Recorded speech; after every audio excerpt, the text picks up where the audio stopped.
예. 지난주 설교는 아니죠. 예, 한 2주 정도 벌써 지났는데 예, 그 앞의 내용을 잠깐 살펴보면 이렇습니다. 엘리사와 약간 울리는 것 같아요, 선생님. 예, 엘리사와 선지 생도들이 이제 생활을 하는데 그 생활관이 비좁았어요. 그래서 이제 생활관 확장 공사를 하게 되었습니다. 근데 확장 공사 도중에 그만 한 사람 한 제자의 실수로 도끼를 물에 빠뜨리는 사건이 벌어지지요. 이 엘리사가 물속에서 도끼를 꺼내는 기적을 베풀어 주는데요. 이걸 통해서 우리가 알 수 있는 것은 무엇이냐? 하나님은 누구인가요? 여러분 믿는 하나님은 어떤 하나님입니까? 너무 거창하지요. 창조주 하나님, 전능하신 하나님, 무소부재고 모든 것들을 아시는 하나님. 여러분 생각해 보세요. 엘리사를 통해서 이루어진 물속에 빠진 도끼를 건져내는 거, 뭐 금도끼, 은도끼 생각나지 않습니까? 이 말씀을 생각하면 중요한 건 뭐냐? 우리 하나님께서 그 모든 것들을 아신다는 것이. 아유, 그 도끼 하나쯤이야, 없어져도 되는 거 아니야, 이렇게 생각하지 않는다는 것이에요. 사랑하는 성도 여러분, 우리 하나님께서는요, 우리 하나님의 자녀의 뭐 일거수일투족을 세밀히 살피시고 우리의 필요와 우리의 모든 것들을 아시고 그 모든 것들을 충족시켜 주시는 좋으신 아버지인 것을 날마다 고백하는 저와 여러분이 되기를 간절히 바랍니다. 이제 이어서 아람 군대와 이제 엘리사가 이제 첫 번째 이야기, 오늘 두 번째 이야기가 있는데 첫 번째 이야기가 그 앞에 내용에 나와 있어요. 6장의 내용에 아람이 이스라엘을 공격하는데 계속해서 번번이 실패를 합니다. 이 왕이 뿔딱지가 났어요. 화가 났어요. 그래서 얘기합니다. 야, 우리 중에 첩자가 있다, 내통하는 자가 있다, 이스라엘과 함께. 그래 한 장관이 얘기합니다. 한 신하가 그렇지 않습니다. 이스라엘에 엘리사라는 사람이 있는데 우리가 여기서 작전을 해야 하는 거, 심지어 왕이 침실에서 이야기하는 것도 엘리사라는 사람이 다 듣고서 이스라엘 왕에 다 전하기 때문에 우리의 모든 공격 작전이 실패하는 것입니다.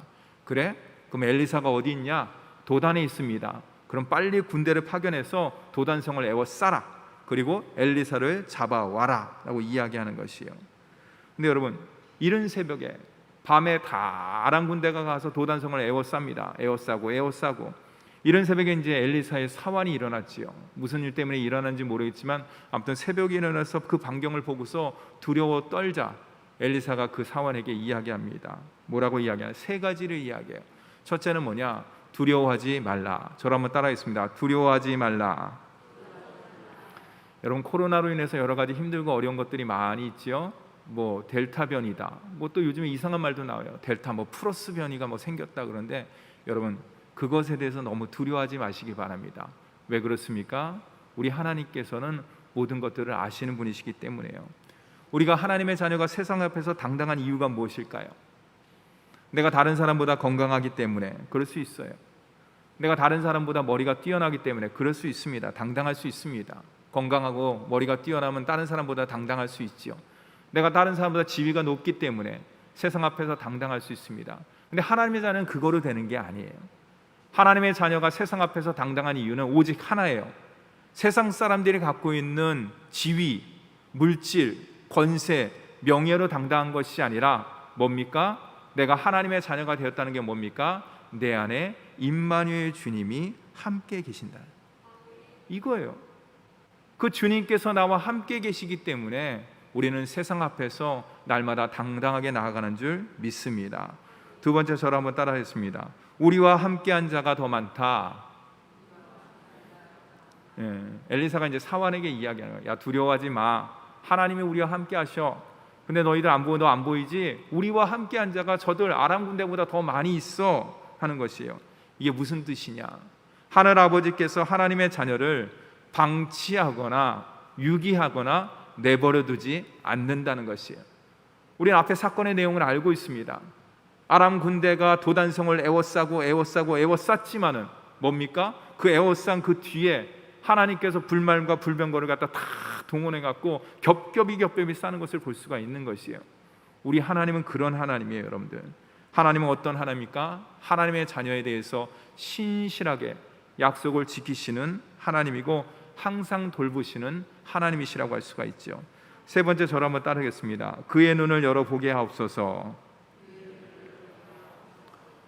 우리가 가끔 가다가 기도할 때 주님, 영안이 활짝 열렸으면 좋겠습니다, 이렇게 기도하는 때가 있어요. 저는 그렇게 기도하는 때가 있어요. 여러분, 우리의 영안이 활짝 열려서 무엇을 보기를 원하냐? 저 사람의 마음을 보기를 원합니까? 아니면 투시 은사가 있어 그 뒤에 있는 모든 물건을 갖다 보기를 원합니까? 그렇지 않아요. 우리의 영혼이 활짝 열리는 이유는 뭡니까? 기적을 보는 것을 넘어서 뭘 보기를 원하냐? 하나님의 자녀로서 날마다 기적의 삶을 살기를 우리 주님께서 간절히 원하기 때문에 그런 것이에요. 그 엘리사의 사모하는 마음 가운데 두려움과 근심과 걱정과 염려가 있지 않습니까? 근데 하나님께서 영안을 활짝 열어서 불말과 불경건을 봤을 때 어떻습니까? 그 마음이 안정이 되잖아요. 무엇입니까? 결국에는 기적의 삶을 살라고, 하나님과 동행하는 삶을 살라고 우리에게 그 모든 것들을 허락해 준 줄 믿으시기 바랍니다. 이제 상황이 역전됐어요. 아람 군대가 이스라엘을 쳐들어왔는데 이제 거꾸로 됐어요. 오히려 그들의 눈이 어두워갖고 사마리아 성까지 인도를 합니다. 그랬더니 이스라엘 왕이 이야기합니다. 이들을 칠까요? 이들을 없애버릴까요? 그래서 엘리사가 이야기합니다. 치지 마십시오. 무력을 사용하지 마십시오.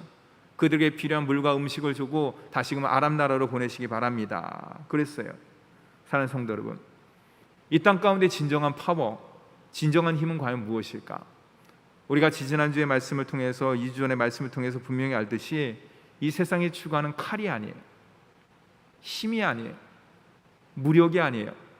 진정한 힘은 어디로부터? 하나님의 자녀의 진정한 힘은 어디로부터? 주님을 의지하는 마음. 그것을 우리는 두 글자로 뭐라 합니까? 믿음. 또한 주님을 의지하는 마음, 삶. 그것을 뭐라 합니까?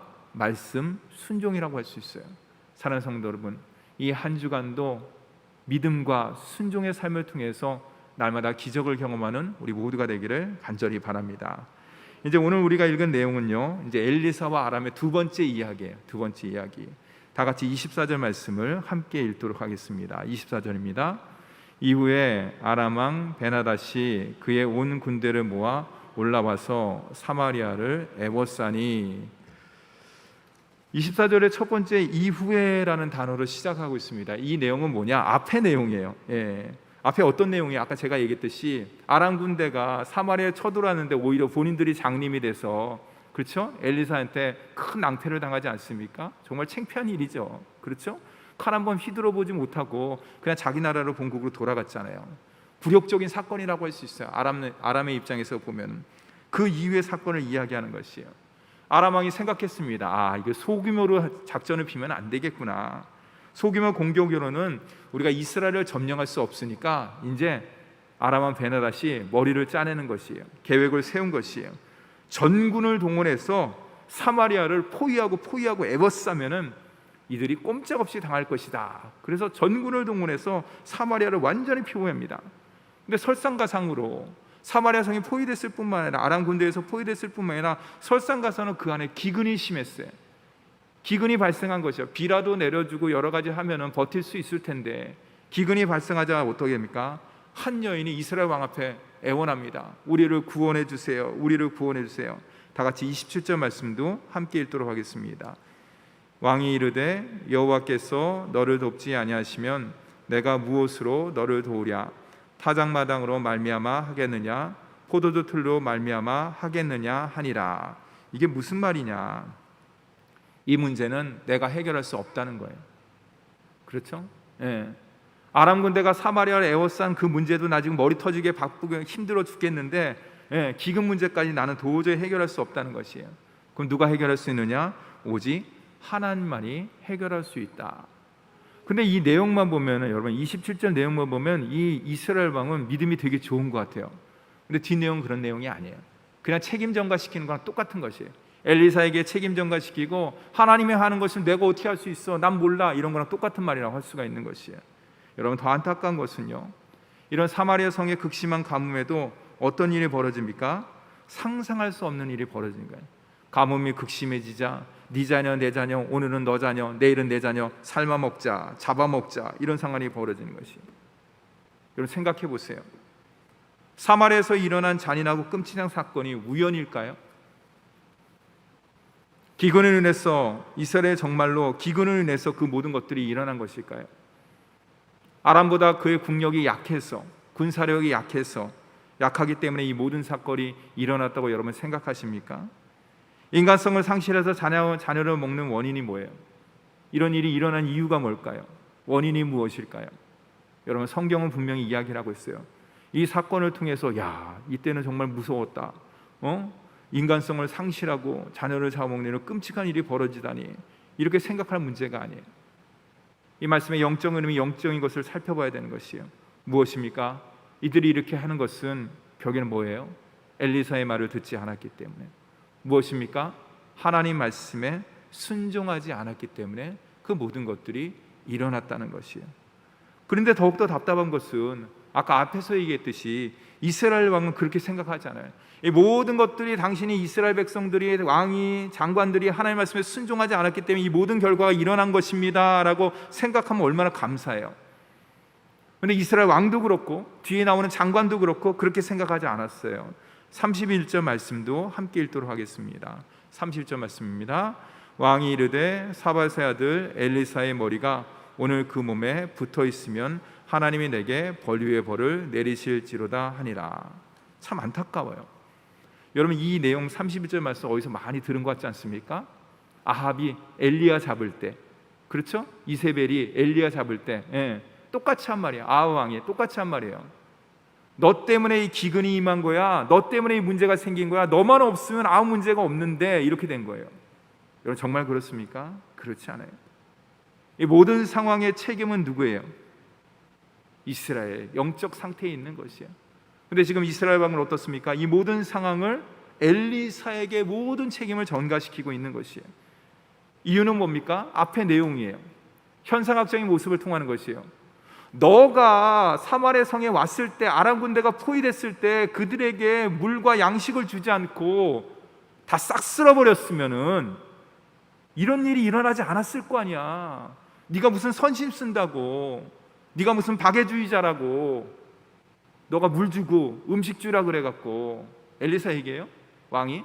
그렇기 때문에 이 아람이 열받아갖고 화가 나갖고 베나다시 전군을 동원해갖고 우리를 갖다 이렇게 포위 싸는 거 아니야, 이렇게 생각하는 거예요. 이스라엘의 영적 상태의 무지가 아니라 뭡니까? 바로 엘리사가 그 모든 것의 원흉이라고 이야기하는 것이에요. 그냥 돌려보냈기 때문에 이 모든 것들이 일어난다는 것이에요. 이제 상황이 바뀌었습니다. 엘리사가 왕에게 여호와의 말씀을 전달합니다. 1절 말씀 함께 읽겠습니다. 1절 말씀입니다. 엘리사가 이르되 여호와의 말씀을 들을지어다. 여호와께서 이르시되 내일 이맘때 사마리아 성문에서 고운 밀가루 한 스아를 한 세겔로 매매하고 보리 두 스아를 한 세겔로 매매하리라 하셨느니라. 앞에서 사마리아의 기근이 심할 때 25절 말씀에 보면 나귀 머리, 이건 먹지도 못하는 거예요. 가장 맛없는 부위라고 할 수가 있는 것이요. 몸통도 아니고 머리잖아요. 근데 뭡니까? 은 80세겔이에요. 근데 지금 어떻습니까? 고운 밀가루 한 스아가 한 세겔로 매매된다라는 것이요. 뭡니까? 이 말은 기근이 사라지고 다시금 평화로운 날이 임할 것이다. 양식이 풍족할 것이다 라는 말이에요. 근데 왕과 장관들이 그 말을 잘 들으면 되는데 어떻습니까? 왕의 측근인 장관이 오늘 말씀 2절 말씀에 보면 엘리사의 말을 믿지 않아요. 믿지만 않는 것이 아니라 엘리사의 말에 대해서 비아냥거립니다. 그랬을 때 엘리사가 대답합니다. 내가 내 눈으로 보리라. 분명히 본다는 것이에요. 여러분, 하나님의 말씀은 반드시 온전히 이루어지는 줄 믿으시기 바랍니다. 그렇기 때문에 우리가 말씀을 붙잡고 나가야 돼요. 그래서 여러분, 말씀을 읽고 말씀을 묵상하고 말씀대로 나가는 것이 왜 그러냐? 그 말씀이 능력이기 때문에, 나를 통해서, 하나님을 통해서, 성령을 통해서, 환경을 통해서 역사하기 때문에 말씀을 붙잡고 나갈 때, 말씀 붙잡고 기도할 때, 말씀 붙잡고 나아갈 때, 말씀 붙잡고 의지할 때, 말씀 붙잡고 가정으로 이끌어 나갈 때, 그 모든 것들이 우리 삶 가운데 온전하고 완벽하게 이루어지는 줄 믿습니다. 근데 보기는 보는데 너 먹지는 못해, 이런 말이에요. 그림의 떡이란 말이죠. 여러분, 사랑하는 성도 여러분, 왕과 장관의 불신앙은 이스라엘의 영적 상태를 대변해 주는 것이에요. 그 두 사람만의 문제가 아니에요. 이스라엘의 영적 상태를 엘리사를 통해서, 이 사건을 통해서 보여주는 것이에요. 사랑하는 성도 여러분, 여기서 우리는 영적 교훈을 세 가지를 얻을 수가 있는데, 그 세 가지가 뭐냐? 그릇된 신앙에 대해서 이야기를 하는 것이에요. 이스라엘 왕의 그릇된 신앙, 그 장관의 그릇된 신앙. 첫 번째는 뭐냐? 핍절한 신앙이에요. 핍절한 신앙. 사마리아의 기근이 심해졌을 뿐만 아니라 그것으로 인해서가 아니라 그들의 이스라엘 백성들의 마음과 이스라엘 왕과 그 장관의 마음이 핍절된 거야. 핍절된 거. 궁핍해지는 거야. 사는 성도 여러분, 우리도 마찬가지예요. 여러분, 우리의 신앙이 궁핍해지면 안 돼요. 풍성해져야 되는 것이에요. 넉넉해져야 되는 것이에요. 제가 지난주 설교 때 지금 물된 동상처럼 푸르고 넉넉하고 차고 넘쳐야 되는 것이에요. 근데 그것을 내가 신앙을 갖다 핍절한 게 아니라 풍성한 신앙을 가져야지, 넉넉한 신앙을 가져야지, 말로 되는 게 아니에요. 왜 그렇습니까? 믿음은 들음에서 나면 들음은 그리스도의 말씀을 통해서 나기 때문에 그런 것이에요. 그게 무슨 말이에요? 쉽게 해서 세상 것으로 채워지지 않는다는 것이에요. 믿음이란 것이 영적인 것이고 하나님의 선물이기 때문에 위로부터 내려오는 것이에요. 말씀을 통해서 임하는 것이에요. 예배를 통해서, 신앙생활을 통해서, 성도의 교제와 사랑의 교제를 통해서 성령의 은혜 가운데, 성령의 교제 가운데 그 모든 것들이 이루어진다고 할 수가 있는 것이에요. 사랑하는 성도 여러분, 날마다 핍절한 신앙이 아니라 차고 넘치는 풍성한 신앙을 갖고 나아가는 저와 여러분이 되기를 간절히 바랍니다. 두 번째는 뭐냐? 대적하는 신앙을 가지면 안 돼요. 여러분, 누구에게 대적하느냐? 하나님께 대적하는 거예요. 여러분 잘 보세요. 이스라엘 백성들이 어떤 백성입니까? 이스라엘 왕이 어떤 왕입니까? 장관이 어떤 사람입니까? 초신자가 아니에요. 쉽게 말해서 세상 사람이 아니에요. 하나님이 누구인지, 하나님께서 어떻게 역사를 했는지, 우리를 어떻게 백성을 섬하셨는지, 앞으로 어떻게 인도하시는지, 그 모든 것들을 머리를 통해서, 문서를 통해서, 모든 것들을 경험을 통해서 다 경험한 거예요. 근데 오늘 말씀 가운데 어떻습니까? 하나님을 대적해요. 엘리사를 대적하는 것은 하나님을 대적하는 거예요. 하나님의 사람을 대적하는 것이니까. 여러분, 33절에 제가 밑줄을 쫙 껐어요. 그래서 이 재앙이 여호와께로부터 나왔으니 어찌 더 여호와를 기다리리요. 이 말은 뭡니까? 불신앙이에요. 왕이 모든 것이 하나님부터 왔다는 것을 알았어요.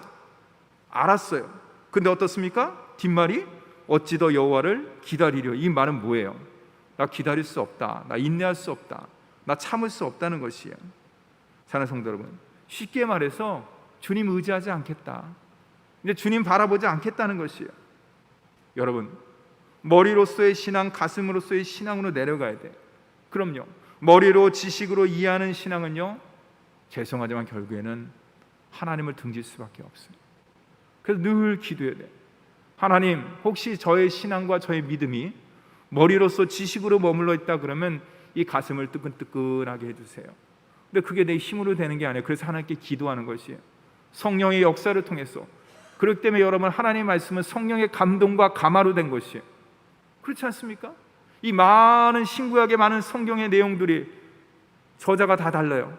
근데 어떻게 됐습니까? 성령의 감동에 의해서, 감화에 의해서 하나님의 역사가 쫙 펼쳐지는 것을 기록할 수가 있었던 것이에요. 마찬가지예요. 우리도 마찬가지예요. 하나님, 제가 머리로서의 신앙이고 정말 지식으로서의 신앙이고 정보로서의 신앙과 믿음을 갖고 있었다 그러면은 하나님 용서하여 주시옵시고, 제가 머리로서가 아닌 가슴이 뜨거워진 신앙인, 정말 하나님을 뜨겁게 사랑하는 그런 신앙인으로 날마다 거듭날 수 있도록 성령님 붙잡아 주시고 인도하여 주시옵소서라고 기도하면서 나가는 저와 여러분이 되기를 간절히 바랍니다. 다시 한번 말씀드립니다. 머리와 지식으로서 이해하는 신앙은 결국에는 하나님을 대적할 수밖에 없어요. 오늘 말씀을 통해서 우리가 그것을 분명히 알 수가 있는 것이에요. 세 번째는 뭐냐? 의심하는 신앙이에요.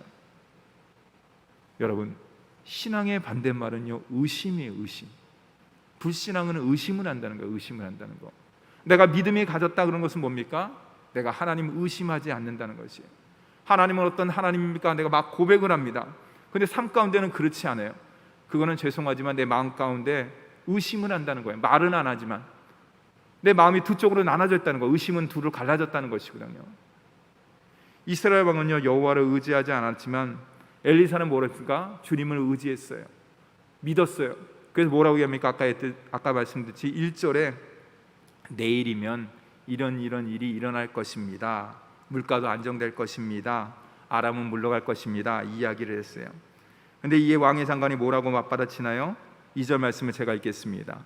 그때 왕이 그의 손을 의지하는 자 곧 한 장관이 하나님의 사람에 대답하여 이르되 여호와께서 하늘의 창을 내신들 어찌 이런 일이 있으리요. 하늘의 창을 여신들 어찌 이런 일이 있으리요. 뭡니까? 하나님을 의심했어요. 하나님의 역사를 이 장관은 믿지를 않았어요. 여러분, 하나님의 자녀의 삶은 기적 그 자체라고 할 수가 있습니다. 그럼 우리의 신앙생활은 무엇일까요? 기적을 눈으로 보는 것 그 이상이라고 할 수 있어요. 뭡니까? 바로 우리의 신앙생활은 기적을 누리는 거예요. 누구와 함께? 주님과 함께 말씀을 통해서, 말씀의 순종을 통해서 우리의 하루하루의 삶이 기적을 누리면서 더 나아가서 뭡니까? 그 기적을 전하는 것이에요. 그 기적이 뭔지 아세요? 바로 저와 여러분 안에 있는 성령 예수 그리스도 십자가라고 할 수가 있습니다. 사는 성도 여러분, 오늘도 우리는 이번 주간도 한 주간은 또 삶을 살게 되는 것이에요. 여러분 어떤 삶이 펼쳐지기를 원하십니까? 날마다 주님과 동행함을 통해서 기적을 누리는 아름다운 삶을 사는 저와 여러분이 되기를 간절히 바랍니다. 그러기 위해서는 머리에서 가슴으로 뜨거워져야 돼. 몸부림쳐야 돼. 하나님, 제 머리가 아닌 가슴이 뜨거워지는 신앙인이 되게 하여 주시옵소서. 십자가를 바라볼 때, 찬송가를 부를 때, 내가 옛날엔 눈물을 흘렸는데 지금은 눈물이 안 나와. 그럴 때가 아니에요. 십자가를 바라볼 때마다, 찬송가를 바라볼 때마다, 말씀을 묵상할 때마다 이 모든 말씀이 나를 향한 말씀이다. 저 십자가는 나를 위해서 죽으신 주님의 십자가다 라는 것을 날마다 감동과 감화 가운데 경험해야 되는 것이에요. 그럴 때 우리의 머리는 더욱더 우리의 머리는 이성적으로 차가워지지만 우리의 가슴은 주님의 사랑과 주님의 은혜로 더욱더 뜨거워지는 줄 믿습니다. 이 한 주간도 주님을 온전히 믿음을 통해서, 주의 말씀의 순종함을 통해서 뜨거운 신앙인으로, 따뜻한 신앙인으로, 용기 있는 신앙인으로 한 주간을 사는 우리 효자롭게 모든 성도가 되기를 주님의 이름으로 축원합니다.